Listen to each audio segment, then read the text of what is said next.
Angola es una página brillante, limpia, honrosa, transparente en la historia de la solidaridad entre los pueblos, en la historia del internacionalismo, en la historia de la contribución de los cubanos a la causa de la libertad y del mejoramiento humanos.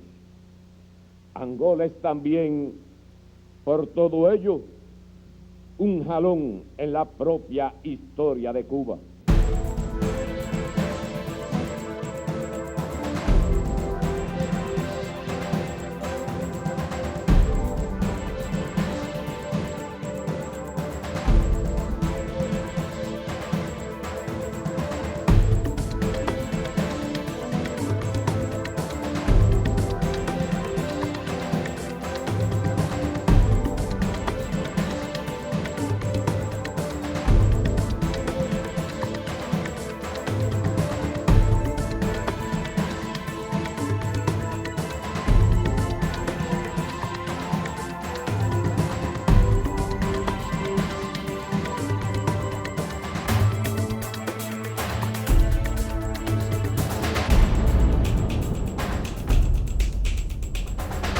No hay duda que esas declaraciones de Ford responden al hecho de que los imperialistas están irritados con nosotros.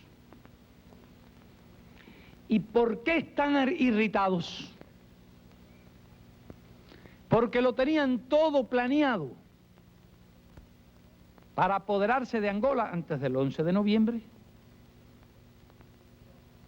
Angola es un territorio rico en recursos naturales.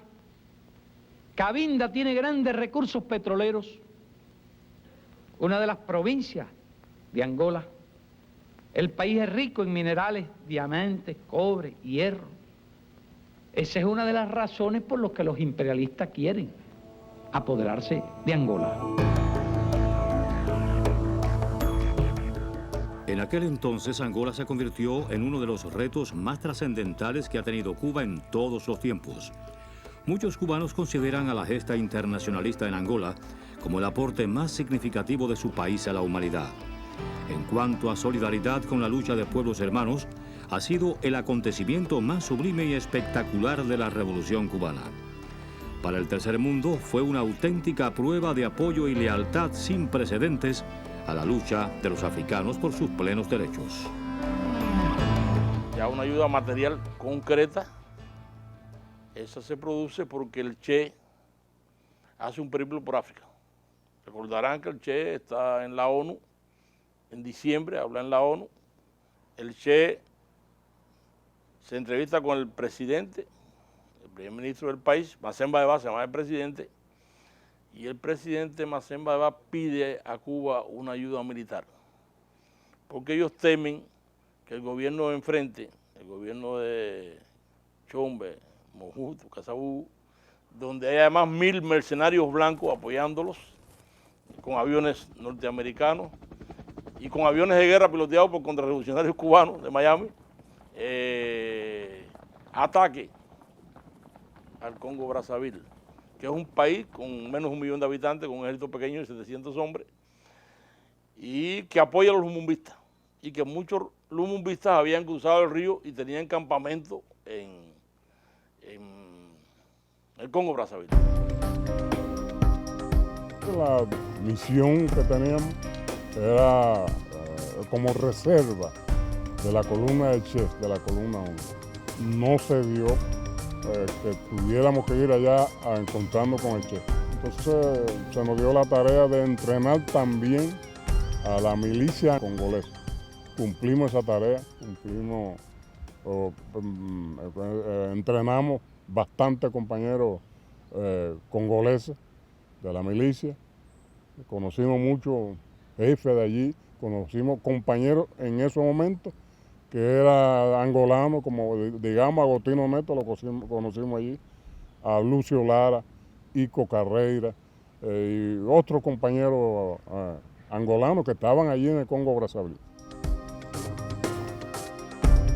El Che, en histórica gira por África, inició las coordinaciones con el presidente del Movimiento para la Liberación de Angola en PLA, doctor Antonio Agostino Neto.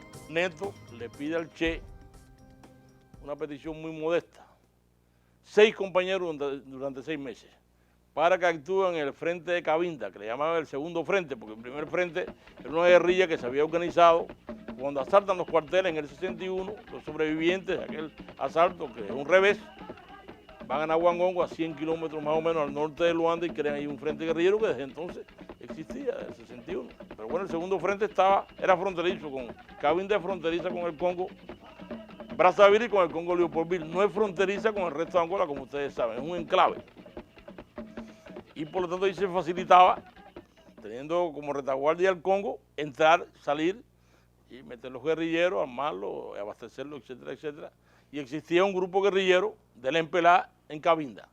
Y él nos pidió 6 hombres por 6 meses para entrenar a sus guerrilleros. La ayuda solidaria a movimientos de liberación que luchaban contra el colonialismo y a quienes combaten al imperialismo en todas sus manifestaciones forma parte de los valores éticos y principios de la Revolución Cubana, prácticamente desde que vio la luz el programa del Moncada. La presencia de los compañeros cubanos en Angola en aquella fase fue necesaria y fue a pedido del gobierno angolano. No fue como se dice por ahí que los cubanos vinieron acá a invadir Angola. Fue todo lo contrario. Nosotros fuimos los que pedimos esas fuerzas y vinieron en un momento exacto. La presencia cubana, si no se hubiese sentido en Angola, las dificultades hubiesen sido otras. No sé qué sería hoy de Angola. No sé. Históricamente no sé. Los primeros contactos entre autoridades del gobierno de Cuba y del Movimiento para la Liberación de Angola, MPLA, se produjeron a mediados de los años 60 con la apertura de 2 frentes guerrilleros. Uno en la ex colonia belga de Leopoldville, bajo la dirección del comandante Ernesto Che Guevara, y el otro en la República del Congo o Congo Brazzaville. Los 380 combatientes instructores que actuaron en ambos casos, la técnica y el armamento, así como otras gestiones de carácter logístico, los asumió Cuba.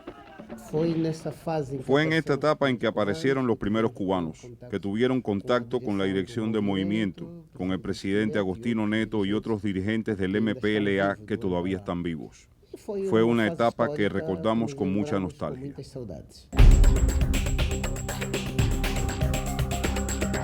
El día 23 ya estábamos en Brazzaville, ya estaban las 2 columnas. La nuestra, que estaba completa, unos 150 hombres, y ya también la del Che, se había completado. Nos sentíamos como 2 destacamentos del mismo ejército, aunque estábamos a 2000 kilómetros de distancia, de ríos, montañas, valles, piedras, etc.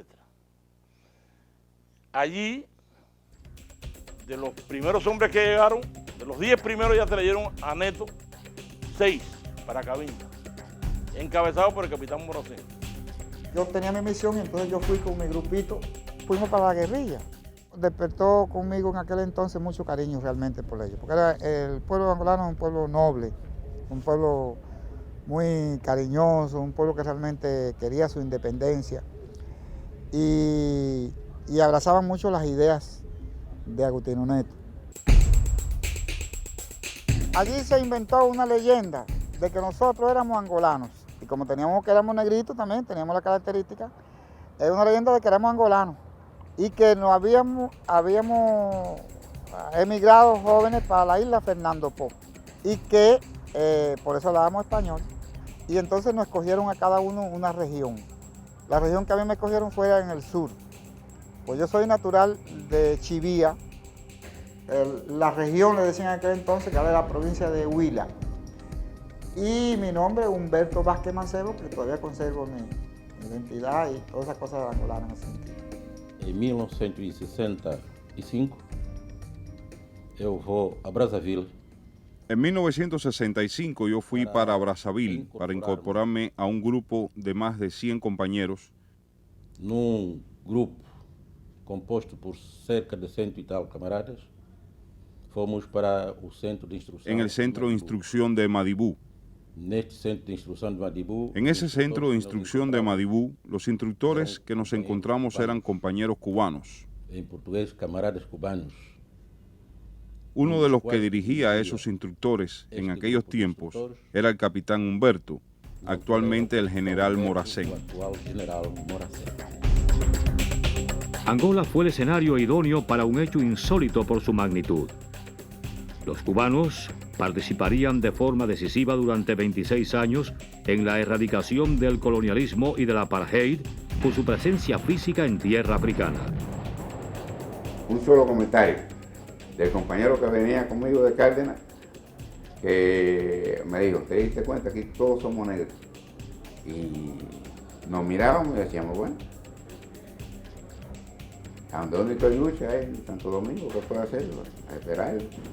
Es decir, que el grupo y mi persona, quien le habla, estaba preparado para salir a cumplir la misión en el país que fuera, que independientemente de un deber, es un alto honor ver dado y aportado un granito de arena en el apoyo de la revolución naciente del pueblo africano. ¿Sabe o que? Perder seu ser querido, ente querido. ¿Sabe lo que es perder a un ser querido, gente querida? Una señora perdió a su marido en defensa de un país que no es el suyo. Usted sabe lo que quiere decir perder un hijo en defensa de un país que no es el suyo. Yo diría gracias eternamente, porque yo sé que tienen principios estos agradecimientos y nunca tendrán fin. Nunca tendrán fin. Que vendamos o nosso povo aqui, que hoje desfrutou a independência. Por más que hoy disfrutemos de la independencia debido al esfuerzo de los militares internacionalistas que no tenían edificios, que no tenían nada, vinieron solo a ayudarnos y no se llevaron nada. El mapa político de África Austral varió en función de sus propios pueblos. No más colonias portuguesas. Por fin, Namibia se constituyó en país independiente dirigido por sus propios hijos.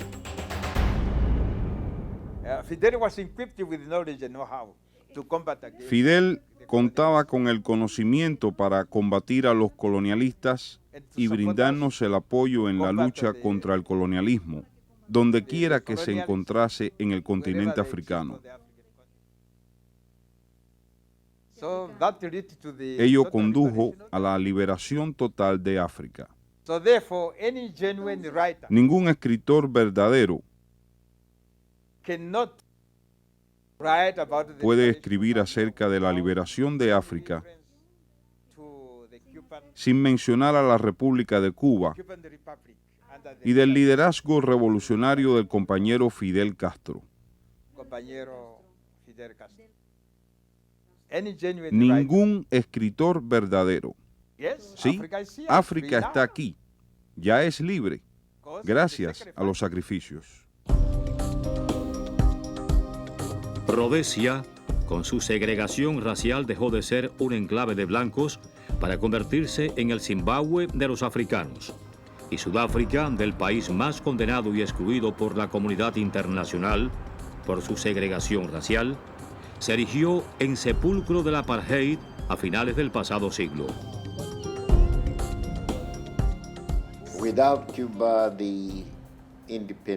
Sin la participación de Cuba, la independencia de Angola sencillamente se hubiera desvanecido y otras fuerzas reaccionarias se hubieran apoderado del país. Y por eso estamos tan agradecidos por el apoyo que Cuba brindó y por el cual tuvo que pagar un alto costo. En todos estos acontecimientos que revolucionaron a esa parte del mundo, estuvo la sangre y el sacrificio de los internacionalistas cubanos, los que escribieron con letras de oro trascendentales y hermosas páginas del final de la última centuria. Yo pienso realmente que comenzamos nuestra accionar en el África con una victoria. Y digo una victoria porque se sembró realmente la inquietud y la posibilidad de la lucha, y que esto fue creando un acervo de tradiciones combativas en los pueblos africanos, que fue lo que nos permitió volver otra vez al África 10, 15 años después que entramos nuevamente por Angola.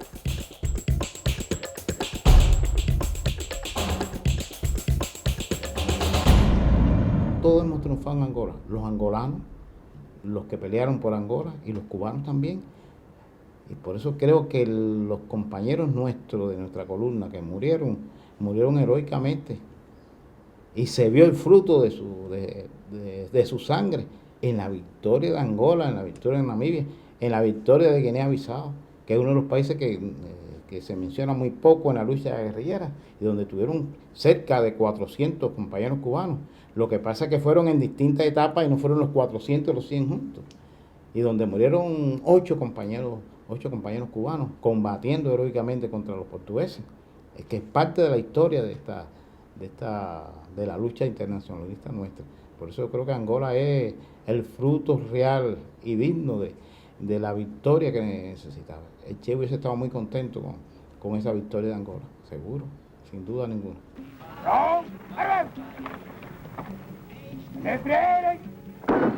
De simple instrucción militar para guerrilleros, una década después, Cuba respondió a la solicitud de ayuda de los genuinos representantes del pueblo de Angola.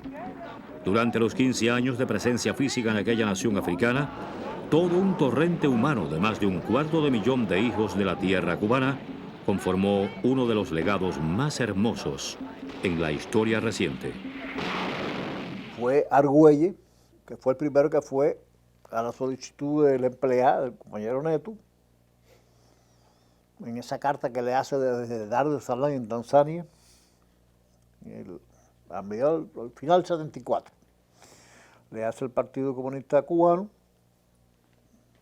se está de acuerdo y se manda a Argüelles a la exploración, 6 compañeros más, y una carta que manda Agustino Neto al partido para pidiéndonos ayuda y asesoramiento. Indudablemente también la Unión Soviética ya empezaba a ayudar también a la empleada. Pero bueno, nosotros mandamos nuestras, alrededor eran 480 por ahí, o 480 y pico, alrededor de 500. Y la situación se mantuvo hasta que entran los surafricanos.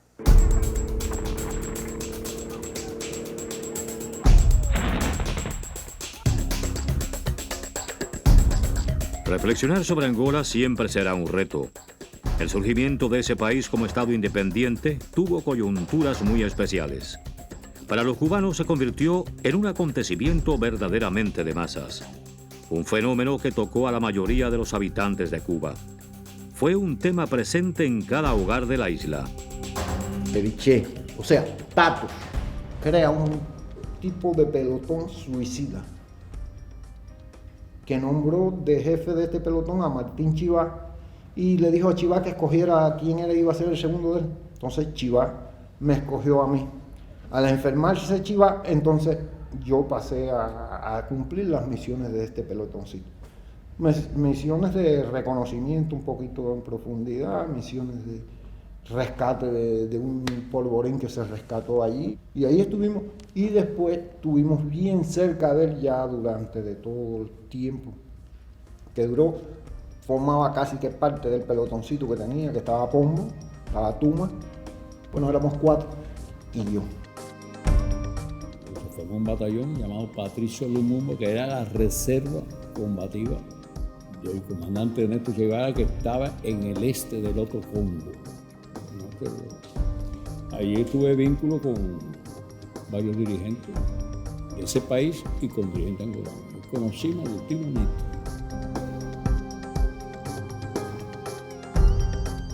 En esa época ya existía la Organización de las Mujeres Angolanas, creada al principio de la década del 60, mujeres que luchaban por su libertad, por su emancipación, contra el colonialismo portugués.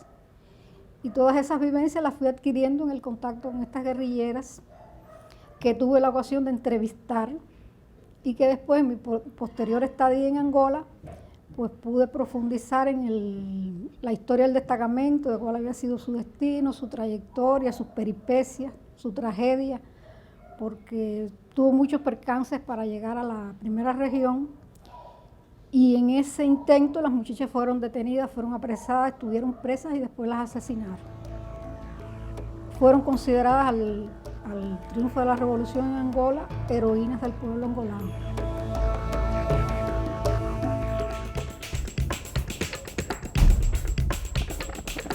Diez años después de estos primeros contactos en el Congo, los vínculos entre combatientes angolanos y cubanos alcanzaron la mayor intensidad. En Portugal, entre tanto, flaqueaban las estructuras de un sistema sociopolítico insostenible. Los constantes golpes que recibían las fuerzas coloniales en los denominados territorios portugueses de ultramar, entre otros, condujeron a la conocida Revolución de los Claveles en la nación europea, encabezada por jóvenes oficiales del ejército portugués. Para mí la toma del cuartel de Guileyo fue un golpe muy fuerte que recibió el ejército portugués. Los ataques que se le hacían eran un cañonazo, 2 cañonazos, 10 cañonazos, y nunca se había atacado un cuartel con tropas con infantería. Y mucho menos hasta tomarlo. Cuando se logra tomar se inicia el combate y se toma el cuartel, ya ese ejército queda desmoralizado. Inclusive el general Espínola, que fue el que dio el golpe acá, el que comenzó la revolución de los Claveles, era el que estaba de jefe de las tropas en ese sector de Guinea-Bissau. La sublevación de los militares portugueses aceleró las condiciones para que las antiguas colonias lusitanas en África pasaran al control de sus auténticos pobladores. El asalto y toma del cuartel de Guiley, principal fortaleza de Portugal en Guinea-Bissau, fue el detonante que marcó el comienzo del final del imperio portugués en África.